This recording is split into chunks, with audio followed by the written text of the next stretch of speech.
നമുക്ക് വളരെ കുറഞ്ഞ സമയത്തിൽ റിയലൈസേഷൻ അക്കൗണ്ട് ഉണ്ടാക്കാൻ പഠിച്ചാലോ? എടാ, റിയലൈസേഷൻ അക്കൗണ്ട് ഞാൻ ബിസിനസ് അടച്ചു പൂട്ടുമ്പോൾ എല്ലാ അസറ്റും ലയബിലിറ്റീസും ഒക്കെ സെറ്റിൽ ചെയ്യണം അല്ലേ, എല്ലാ അക്കൗണ്ടും ക്ലോസ് ചെയ്യണം, അങ്ങനെ പോകണം. അപ്പൊ അതിനുവേണ്ടി ഉപയോഗിക്കുന്ന ഒരു അക്കൗണ്ടാണ് റിയലൈസേഷൻ അക്കൗണ്ട്. ഇതിൽ നിങ്ങൾ ആദ്യം ചെയ്യേണ്ടത് റിയലൈസേഷൻ അക്കൗണ്ടിന്റെ ഡെബിറ്റ് സൈഡിൽ നമ്മുടെ ബാലൻസ് ഷീറ്റിൽ തന്നേക്കുന്ന എല്ലാ അസറ്റുകളും നിരത്തി പിടിച്ചെഴുതുക, ഇൻഡിവിജ്വലി എഴുതുക, അതിന്റെ വാല്യൂ ഇവിടെ എഴുതുക, അസറ്റുകളുടെ പേര് മൊത്തം എഴുതുക, ഇതിന്റെ വാല്യൂ എഴുതുക. അസറ്റുകളുടെ പേര് എഴുതുമ്പോൾ നിങ്ങൾ എന്ത് ചെയ്യണം? ചില അസറ്റുകളെ ഇവിടെ എഴുതരുത്. ആരെ? ക്യാഷിനെയും ബാങ്കിനെയും ഒഴിവാക്കണം. ഫിക്റ്റീഷ്യസ് ആയിട്ടുള്ള, അതായത് വാല്യൂ ഇല്ലാത്ത പ്രിലിമിനറി എക്സ്പെൻസസ് പെയ്ഡ്, പിന്നെ പ്രീപെയ്ഡ് എക്സ്പെൻസസ്, ഇത്തരം തുടങ്ങിയ വാല്യൂ ഇല്ലാത്ത അസറ്റുകളെയും ഒഴിവാക്കുക. ക്യാഷോ ബാങ്ക് ഒഴിവാക്കുക, ഫിക്റ്റീഷ്യസ് അസറ്റിനെ ഒഴിവാക്കുക. ബാക്കിയുള്ള അസറ്റുകളൊക്കെ നമ്മൾ എന്ത് ചെയ്യുന്നു? ഇവിടെ ഓരോന്ന് ഇൻഡിവിജ്വലി എഴുതുന്നു. ഓക്കെ, ഇനിയോ ഈ അസറ്റുമായിട്ട് ഇപ്പോൾ ഡെപ്റ്റേഴ്സ് എന്ന് പറഞ്ഞ അസറ്റിനൊക്കെ ചിലപ്പോൾ എന്തെങ്കിലും ഒരു പ്രൊവിഷൻ ക്രിയേറ്റ് ചെയ്തിട്ടുണ്ടാവും. അപ്പോൾ ഇവിടെ ഡെപ്റ്റേഴ്സ് ഫുൾ എമൗണ്ട് എഴുതുക, അതിന്റെ പ്രൊവിഷൻ മാത്രം ഇപ്പുറത്ത് എഴുതുക കേട്ടോ. അതൊന്ന് ഓർത്ത് വെക്കണേ. അപ്പോൾ അസറ്റുകളൊക്കെ എഴുതുക, ഡെപ്റ്റേഴ്സ് ഉണ്ടെങ്കിൽ ഡെപ്റ്റേഴ്സ് ഫുൾ എമൗണ്ട് ഇവിടെ എഴുതുക, അതിന്റെ പ്രൊവിഷൻ വേണമെങ്കിൽ ഓപ്പോസിറ്റ്, വേണമെങ്കിൽ അല്ല ഓപ്പോസിറ്റ് സൈഡിൽ ഇവിടെ എഴുതണം. ക്ലിയർ? യെസ്. ഇനി ഈ സൈഡിലോട്ട് വരാം. അപ്പൊ ഇവിടെ ബിസിനസിന്റെ അസറ്റ് ഒക്കെ എഴുതിയേ, അസറ്റുകളൊക്കെ എഴുതി. ഇതിങ്ങനെ ക്ലോസ് വരയ്ക്കൊന്നും വേണ്ട, ഞാൻ വരച്ചു വെക്കുന്നതാ. ഈ അസറ്റുകൾ എഴുതുന്ന പോലെ തന്നെ ഇപ്പുറത്ത് നമ്മുടെ ക്വസ്റ്റ്യനിലെ ബാലൻസ് ഷീറ്റിൽ തന്നേക്കുന്ന ലയബിലിറ്റീസ് ഉണ്ടല്ലോ, ബാധ്യതകൾ, ലയബിലിറ്റീസ്. ഈ ലയബിലിറ്റീസ് എഴുതണം. അത് നമ്മൾ ശ്രദ്ധിക്കണം. ഔട്ട്സൈഡേഴ്സിനുള്ള ലയബിലിറ്റി മാത്രം എഴുതിയാൽ മതി. ഓക്കെ, അപ്പൊ ബിസിനസ്സിൽ നിന്ന് പുറത്തേക്ക് ആൾക്കാർക്ക് ക്രെഡിറ്റേഴ്സ് അല്ലെ, ഓവർ ഡ്രാഫ്റ്റ് പുറത്തേക്ക് കൊടുക്കാനുള്ള, ഇത് ഓണറിന് സെറ്റിൽ ചെയ്യാത്ത, ഇത് ബിസിനസ്സിന് ഓണർ ആരാ? പാർട്ട്നേഴ്സിന്റെ ബാധ്യതകളല്ലാത്ത മറ്റെല്ലാ ബാധ്യതകളും നേരത്തെ പിടിച്ചെഴുതുക. ക്ലിയർ ആണോ? ഓക്കെ, അത് മൊത്തം ഇവിടെ എഴുതുക. ഓക്കെ, ലയബിലിറ്റീസ് മൊത്തം എഴുതി, ലയബിലിറ്റീസിന്റെ ആ എമൗണ്ടും അതുപോലെ നോക്കി നമ്മൾ എഴുതി. ഇനി നമ്മൾ എന്ത് ചെയ്യുക? ഈ അസറ്റുകൾ വിൽക്കാൻ പോവാണ്. അപ്പൊ നമ്മൾ അസറ്റുകൾ ഇവിടെയല്ലേ എഴുതിയേക്കുന്നത്? അസറ്റുകൾ സെയിൽ ചെയ്യുമ്പോഴുള്ള അതിന്റെ റെക്കോർഡ് ചെയ്യേണ്ട സ്ഥലം എന്ന് പറയുന്നത് ഇതിന്റെ നേരെ ഓപ്പോസിറ്റ്, അതായത് ലയബിലിറ്റീസിന്റെ താഴെയായിട്ട് വേണം എഴുതാൻ. എങ്ങനെ?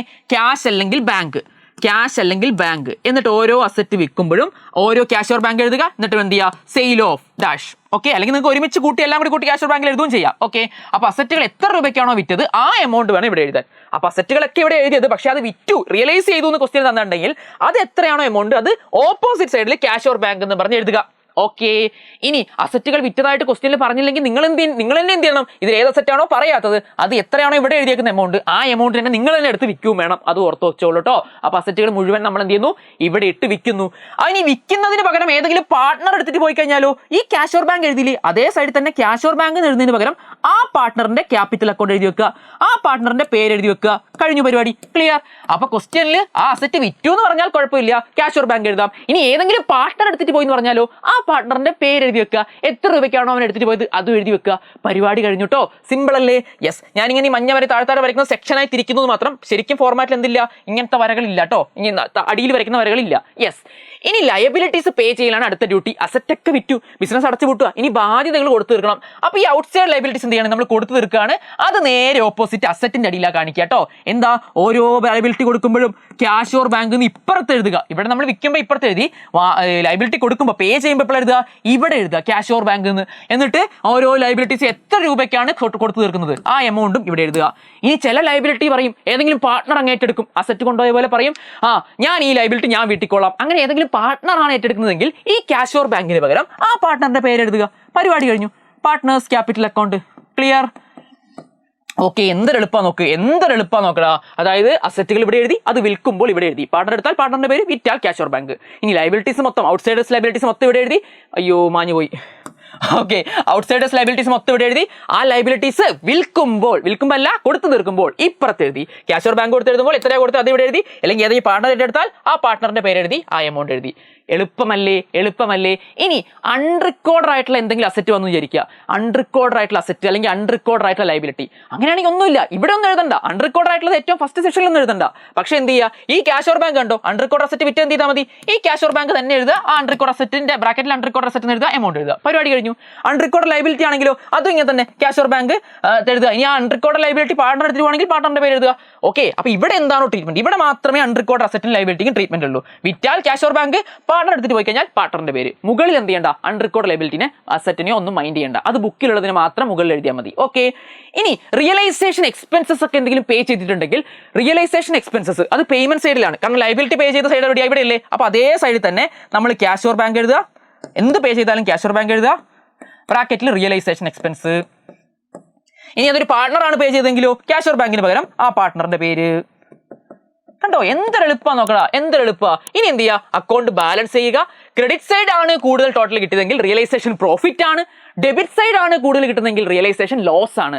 അത് രണ്ട് കിട്ടിക്കഴിഞ്ഞാലും അത് പാർട്ട്നേഴ്സിന് വീതിച്ചു കൊടുക്കുക. ഇപ്പൊ ഇവിടെയാണ് കൂടുതലെങ്കിൽ നമ്മൾ എന്ത് ചെയ്യുന്നു, ഇവിടെ ആ പ്രോഫിറ്റ് ഓരോ പാർട്ണറും എസ് ക്യാപിറ്റൽ അക്കൗണ്ട്, ബിസ് ക്യാപിറ്റൽ അക്കൗണ്ട് എന്ന് പറഞ്ഞ് റിയലൈസേഷൻ പ്രോഫിറ്റ് വീതിച്ചു കൊടുക്കുന്നു. ഇനി ഇവിടെയാണ് കൂടുതൽ കിട്ടിയതെങ്കിൽ ഇപ്പുറത്ത് നമ്മളത് വീതിച്ചു കൊടുക്കുന്നു. ഇത്രയേ ഉള്ളൂ. സാധാരണ ഒരു അക്കൗണ്ട് ബാലൻസ് ചെയ്യുന്ന പോലെ ചെയ്താൽ മതി. അപ്പൊ ഈസി ആയിട്ടുള്ള ഏരിയാസ് ആണ് ഞാൻ ഇവിടെ കവർ ചെയ്ത് പോയിട്ടുള്ളത്.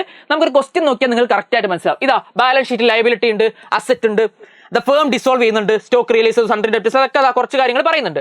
അപ്പൊ നമ്മൾ എന്ത് ചെയ്യുന്നു, ആദ്യം തന്നെ എന്താ ചെയ്യേണ്ടത്, റിയലൈസേഷൻ അക്കൗണ്ട് ആദ്യം അസറ്റുകൾ ഓരോന്നായിട്ട് എഴുതാം.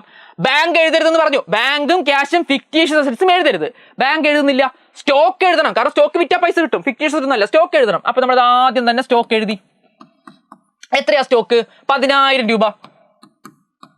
ഓക്കെ, ഇനി അടുത്തത് ഡെപ്റ്റേഴ്സ് എഴുതണം, കാരണം അത് പൈസ കിട്ടും. ഡെപ്റ്റേഴ്സ് ഫിക്റ്റീഷ്യസ് ഒന്നുമല്ല, 20,000 രൂപ. ഡെപ്റ്റേഴ്സ് 20,000 രൂപ. അടുത്തെന്താ, സൺഡ്രി അസറ്റ്, മറ്റ് അസറ്റുകൾ 53,000 രൂപ. ഓക്കെ, മറ്റ് അസറ്റുകളെല്ലാം കൂടി ഒരു 53,000 രൂപ. ക്ലിയർ ആണോ? അപ്പൊ ആ സെഷൻ കഴിഞ്ഞ് ഇനി നമുക്ക് എന്താ നോക്കാം, അസറ്റ് സൈഡ് ഒക്കെ എഴുതി കഴിഞ്ഞു. ഇനി ലൈബിലിറ്റീസ് നോക്കാം. ക്യാപിറ്റൽ ഇത് ഓണറിന് കൊടുക്കാനുള്ളതാ, ഇത് ഇവിടെ എഴുതണ്ട, അത് സെപ്പറേറ്റ് ക്യാപിറ്റൽ അക്കൗണ്ട് ആയിരിക്കും. ക്രെഡിറ്റേഴ്സ് ഔട്ട്സൈഡേഴ്സ് ലൈബിലിറ്റിയാ, 60,000 രൂപ.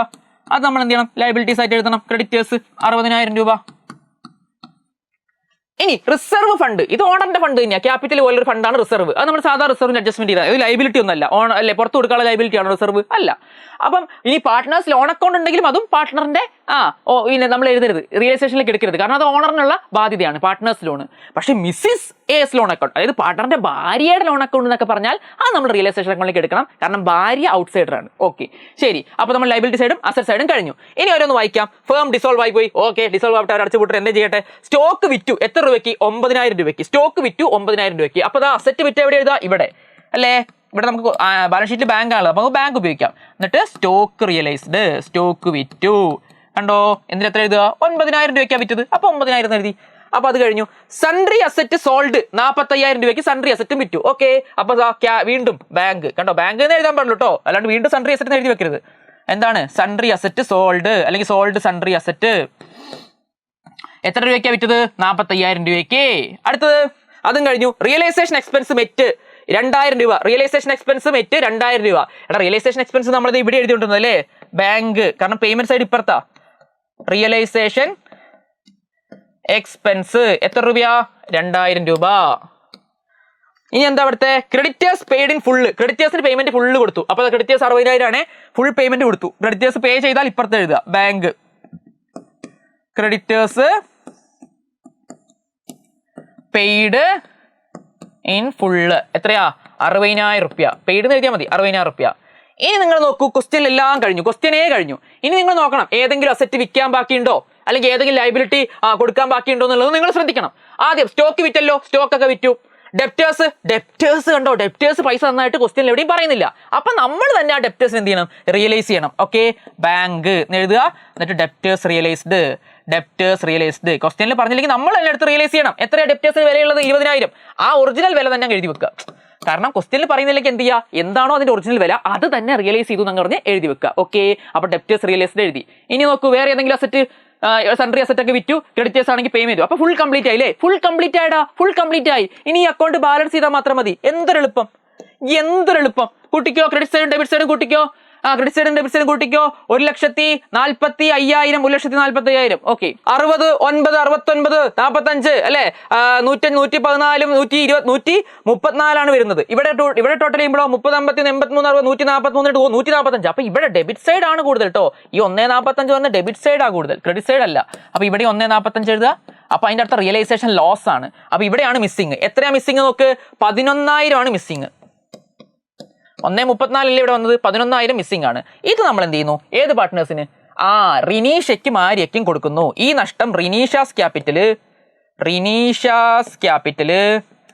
ആര്യാസ് ക്യാപിറ്റല്, ഈ 2 പേർക്ക് അങ്ങ് വീതിച്ചു കൊടുക്കുന്നു. കൊടുക്കട അങ്ങോട്ട്. അതിന് എത്രയാ റേഷ്യോ? Profit sharing 3:2. 3:2 ആണ്. അപ്പൊ 6,600, 4,400 വരും. വേണമെങ്കിൽ ചെക്ക് ചെയ്ത് നോക്കിയോട്ടോ.